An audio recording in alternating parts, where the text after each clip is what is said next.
Hello, my dear learners. I hope your preparation for KVS PGT Commerce is going well. So, I am with a new video. In this video, I am going to explain the basic accounting terms which are the part of KVS PGT Commerce syllabus. So, first term we are going to learn is business transaction. What are business transaction? An event involving some value between two or more entities. दो entities के बीच में एक event होना जिसमें कुछ value involve होती है, जैसे परचेज करना एसेट्स को, कुछ मनी रिसीट करना, पेमेंट टू अ क्रेडिटर को पेमेंट करना. इट कैन बी कैश और अ क्रेडिट ट्रांजेक्शन. तो ट्रांजेक्शन जो होती हैं वो ज़रूरी नहीं है कैश में हो, वो क्रेडिट ट्रांजेक्शन्स भी हो सकती हैं. Okay, so both transaction, cash as well as credit transaction, we are going to include in business transaction. Next term is entity, a reality that has a definite individual existence. Business entity means a specifically identifiable business enterprise. So business एक specifically separate entity होती है, एक business enterprise separate entity होती है उसके honour से. Okay, सो ये एक रियलिटी होती है जहाँ पे उसका एक इंडिविजुअल एग्जिस्टेंस होता है. Next term is capital. Capital जो ओनर्स ने अमाउंट इन्वेस्ट कर रखा है फर्म में उसको बोलते हैं कैपिटल. वो कैश में भी हो सकता है, वो असेट्स में भी हो सकता है.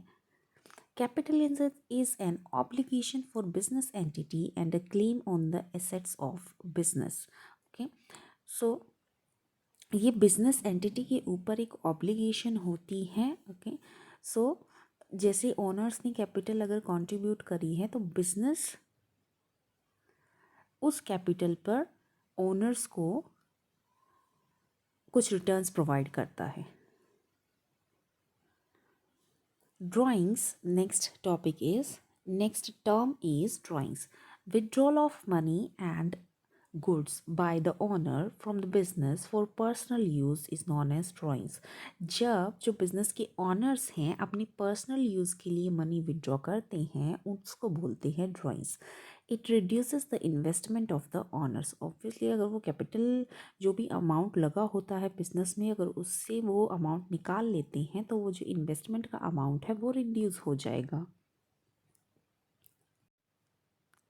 नेक्स्ट आपकी टर्म है लाइबिलिटीज़. ऑब्लिगेशन और debts that an enterprise has to pay at some time in the future. So एक एंटरप्राइज या एक बिजनेस को जब फ्यूचर में कुछ डेट्स या कुछ ऑब्लिगेशन पे करनी होती हैं उनको बोलते हैं लाइबिलिटीज़. सो लाइबिलिटीज़ को डिवाइड कर रखा है टू पार्ट्स में, non current liabilities and current liabilities. So non current liabilities जो लॉन्ग टर्म बोरोइंग होती है, एक साल से ज़्यादा के लिए जो बोरो की जाती हैं, तो उसके एग्जांपल्स आपके हो सकते हैं लॉन्ग टर्म बोरोइंग्स. जैसे लोन ले लिया आपने 5 ईयर्स के लिए. डेफर्ड टैक्स लाइबिलिटीज़ जो हर साल आपकी डेफर हो जाती है. Okay, other long term liabilities कुछ और लॉन्ग टर्म लाइबिलिटीज़ आपने ले ली, लॉन्ग टर्म प्रोविजंस आपने बना लिए, that are your non current liabilities. Next is current liability. जो शॉर्ट टर्म बोरोइंग्स आपने एक साल तक के लिए लोन लिया या उससे कम टाइम के लिए लोन लिया है. ट्रेड पेबल्स जो कुछ आपके पेबल्स हैं और कुछ अदर करंट लाइबिलिटीज़ हो जाती है, शॉर्ट टर्म प्रोविजंस हो जाती हैं, तो ये आपकी करंट लाइबिलिटी के अंडर आ जाते हैं. सो करंट लाइबिलिटी से रिलेटेड कुछ इंपॉर्टेंट पॉइंट्स हैं. करंट एसेट्स और liabilities are involved in operating cycle. Okay, जो करंट एसेट्स और लाइबिलिटीज़ होती हैं वो हमारी ऑपरेटिंग साइकिल में इन्वॉल्व होती हैं. ओके, करंट एसेट्स और current liabilities are realised settle within 12 months के अंदर अंदर इनको रियलाइज़ करना होता है, सेटल करना होता है. Current items are primarily for trading के लिए इनको यूज़ करते हैं. करंट आइटम्स आर कैश और कैश इक्विवेलेंट. ओके, या तो कैश होते हैं या कैश इक्विवेलेंट. कैश इक्विवेलेंट का मतलब होता है कि हम कितना जल्दी उस चीज़ को कैश में कन्वर्ट कर सकते हैं, that is cash equivalent.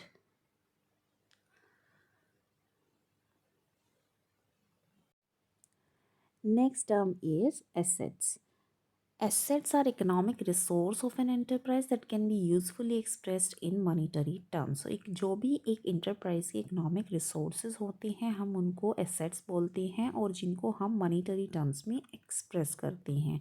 For example जैसे land, building, we are expressing these in monetary terms.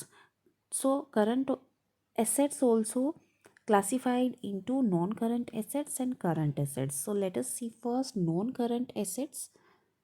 These are fixed assets, non-current investments, deferred tax assets, then your long-term loan advances and other non-current assets.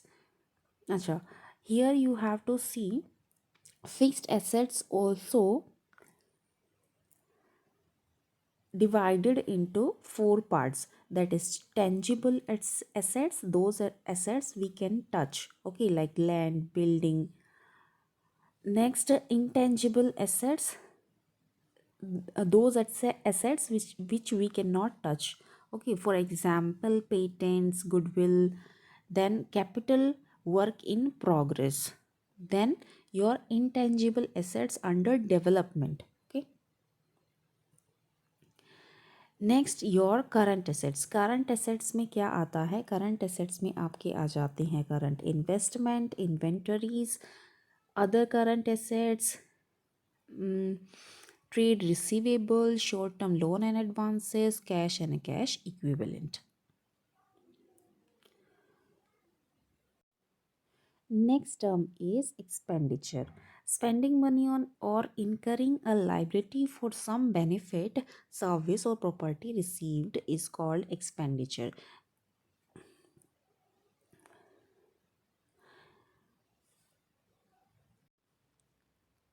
अगर हमने कोई भी सामान खरीदा या कोई भी एसेट हमने खरीदे, अगर उस पर हमने कुछ खर्चा किया है, that is called expenditure, okay.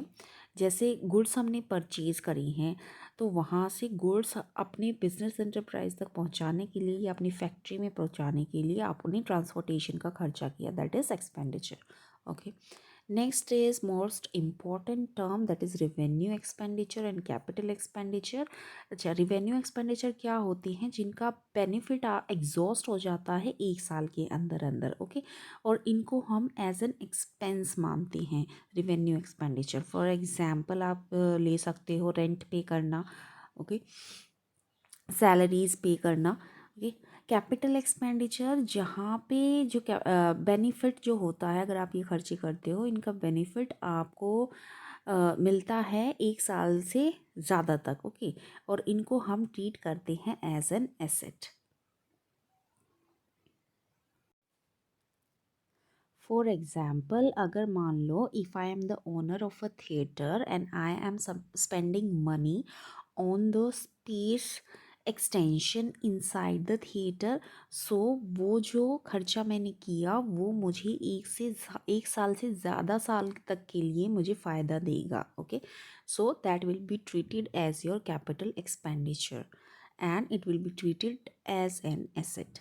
Next is expenses. Expenses cost incurred in the process of earning revenue. Revenue earn करने के process में जो cost incur होती है उसको हम expenses बोलते हैं. Expenses are measured by the cost of assets consumed or services used during an accounting period. For example, wages, salaries, rent, depreciation, okay. Next is revenue. Revenue amounts of the business earned by selling its products or providing services to the customer. सो जो business को अपनी product cell करके या अपनी services provide करके customers को जो amount receive होता है उनको उसको बोलते हैं revenue. For example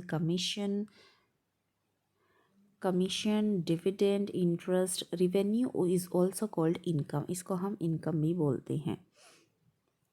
Next is your profit.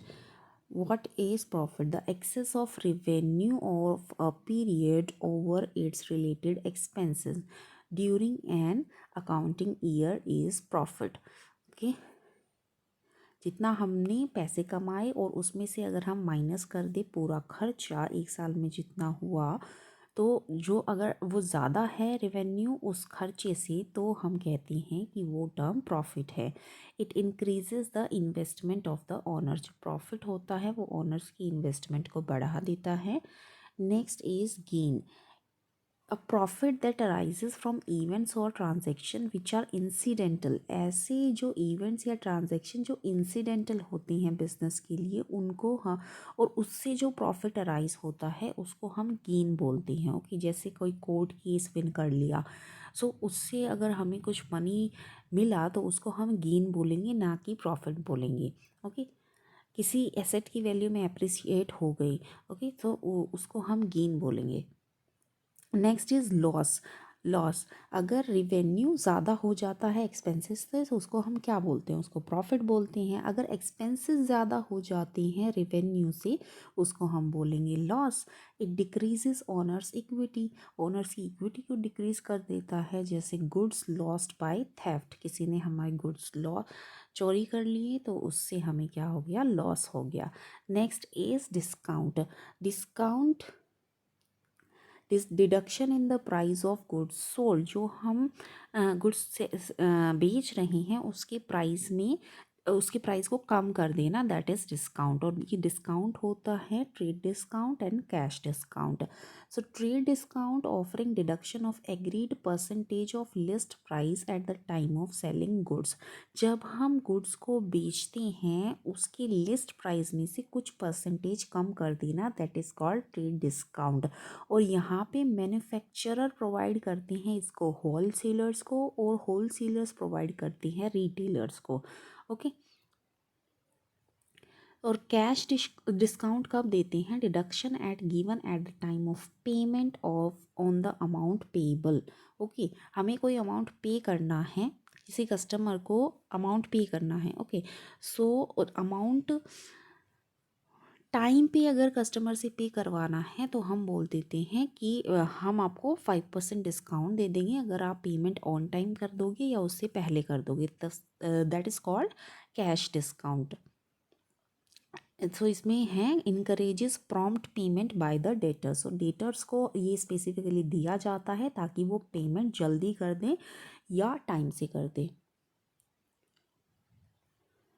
Next is voucher.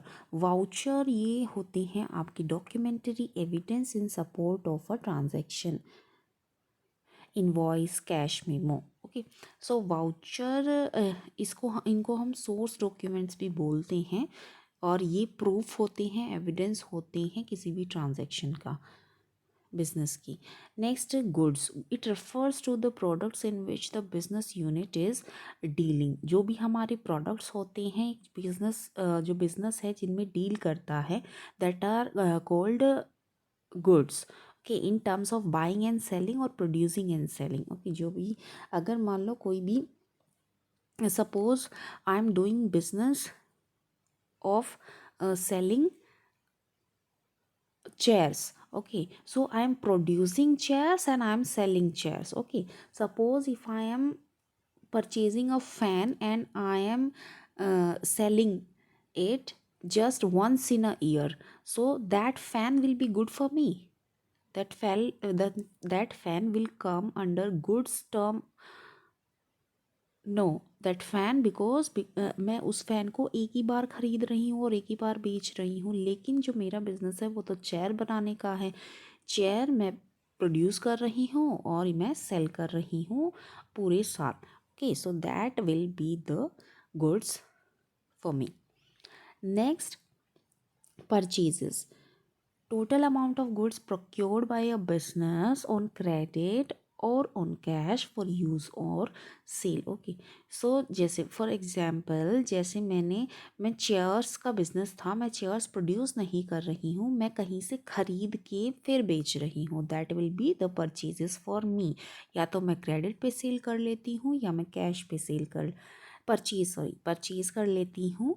So I am going to resell, so that is called purchases. In a trading concern, purchases are made for merchandise for resale. Okay, so resale, if suppose I am purchasing a computer, okay, and I'm not reselling it, so that will not come under purchases in a trading concern, okay.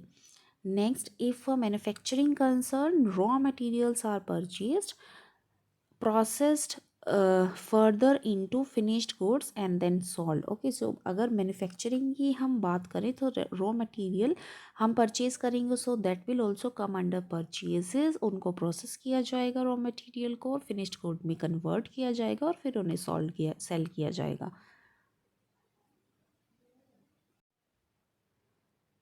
Next term is sales. Sales are total revenues from goods or services sold or provided to customers.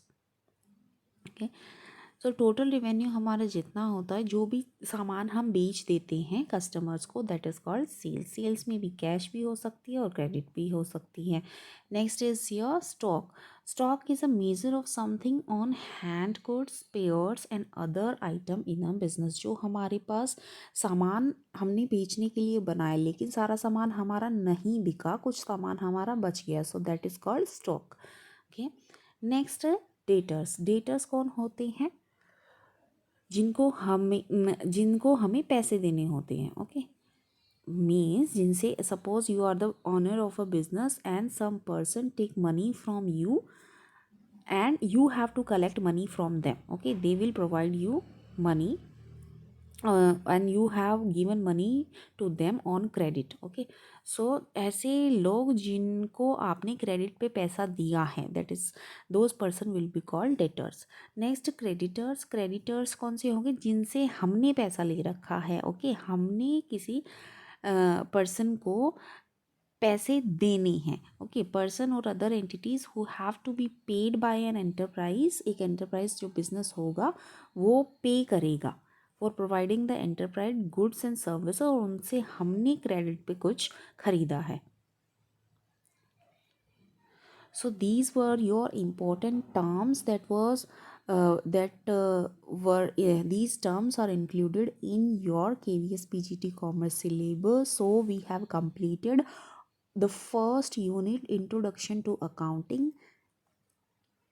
So in my next video I'm going to start the next topic, the theory base of accounting. Thank you. Keep preparing, keep learning.